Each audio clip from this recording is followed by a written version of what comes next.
Assalamualaikum warahmatullahi wabarakatuh. Salam sejahtera untuk kita semua.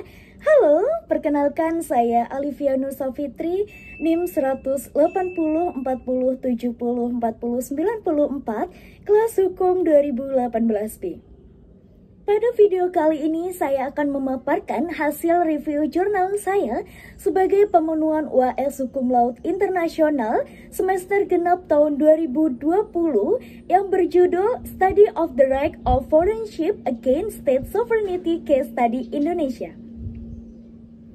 Wilayah Negara Kesatuan Republik Indonesia didominasi oleh luasnya lautan, sehingga posisi Indonesia sangat strategis dengan kepemilikan estetika lingkungan yang tak tertandingi. Secara administratif negara, Indonesia memiliki keunikan dalam batas-batas negara. UNCLOS 1982 memaknai Indonesia sebagai negara kepulauan. Implikasi pengakuan tersebut mengandung makna kedaulatan untuk ruang laut atas perairan pedalaman, perairan laut teritorial, dan perairan kepulauan. Negara kepulauan memiliki kedaulatan atas seluruh wilayah laut dan seluruh rezim di dalam garis laut kepulauan, serta akan berdampak pada navigasi setiap zona perairan negara kepulauan. Alur laut kepulauan adalah alur laut yang dilalui oleh kapal ataupun pesawat udara asing di atas alur laut tersebut untuk melaksanakan pelayaran maupun penerbangan dengan cara normal, semata-mata untuk transit secara terus-menerus. Nah, pemikiran mode normal inilah yang diprediksi dapat membawa potensi ancaman terhadap pertahanan dan keamanan atau dapat mengusik kelangsungan pelaksanaan kedaulatan negara kepulauan Indonesia. Masalah yurisdiksi negara timbul karena dalam masyarakat internasional, masing-masing negara merupakan anggota yang berdaulat, sehingga pengakuan kedaulatan kepulauan menyebabkan konsekuensi pada kepentingan internasional yang telah lahir sebelumnya.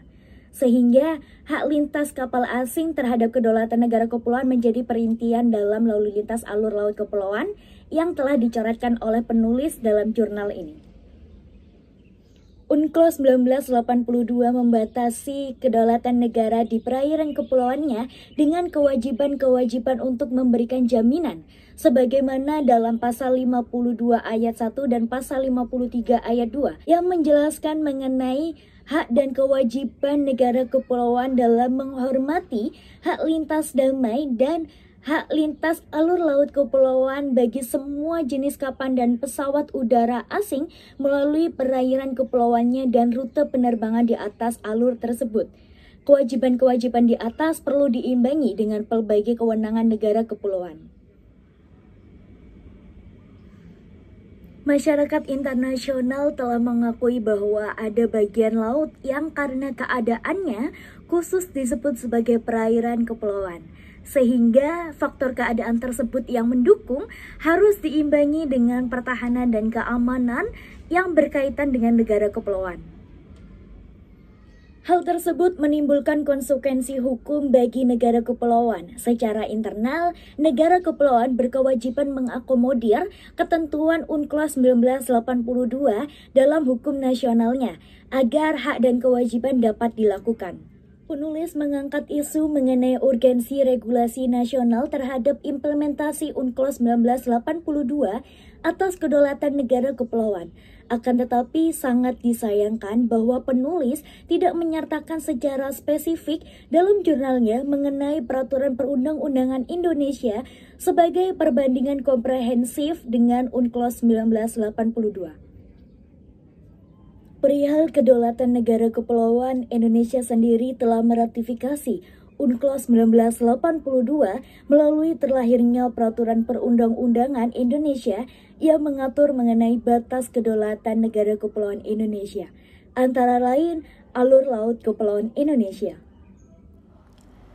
Kapal dan pesawat udara asing dalam melaksanakan lintas alur kepulauan selama melintas tidak boleh menyimpang dari 25 mil laut ke kedua sisi dari garis sumbu alur laut kepulauan, dengan ketentuan bahwa kapal dan pesawat udara tersebut tidak boleh berlayar atau terbang dekat ke pantai kurang dari 10% dari jarak antara titik-titik terdekat pada pulau-pulau yang berbatasan dengan alur laut kepulauan.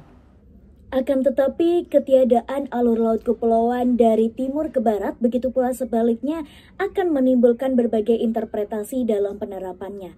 Sehingga gagasan perluasan ALKI timur ke barat menjadi salah satu kontroversi. Maria Maya Lestari selaku penulis dalam jurnal ini mengemukakan bahwasannya kedaulatan negara kepulauan menjadi lemah dan terkoyak. Maka delimitasi wilayah laut negara kepulauan menjadi urgent guna mencegah pelanggaran kedaulatan negara.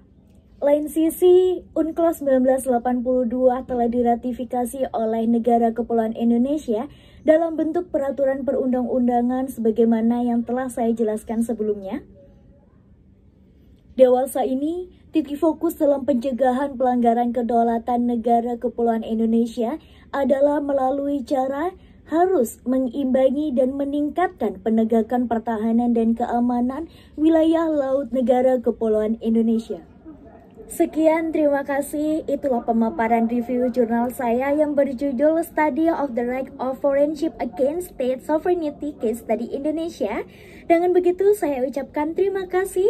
Saya mohon maaf apabila ada salah-salah kata. Sampai jumpa.